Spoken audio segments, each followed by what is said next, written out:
Yeah, I just want to show you guys that had to stay home, a little demo with the equipment they were using here in the lab.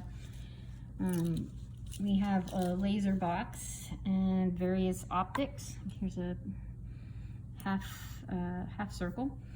And as I have the light, as I rotate this, you can see the light comes in, it's refracted, and then some of it is reflected.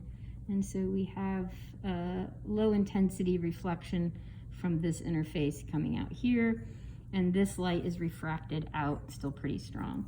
I just want to show you what happens as we increase this angle with this interface. I'm kind of ignoring these ones. But as we increase that angle, look what's happening to our refracted light. So this refracted light is getting closer and closer to this surface, and the reflected light is actually getting a little stronger. So I'm going to keep rotating.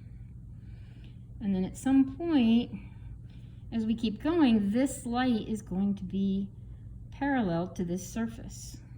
And this light, the reflected light, is much stronger now.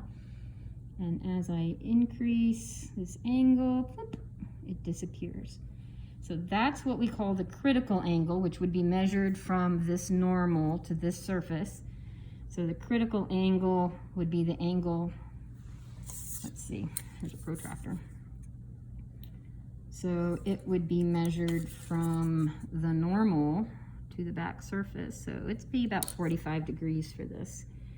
And you can see the intensity of the reflected ray is nearly 100%. There is no refracted light. There's no light coming out. So this is total internal reflection. And at greater angles, it just stays that way. So once you get past the critical angle, it's all reflected inside. Whoop. And now I went below the critical angle, so now I have a refracted ray. So as you approach that, the refracted ray approaches the surface, boom, and disappears. And now all our light is reflected.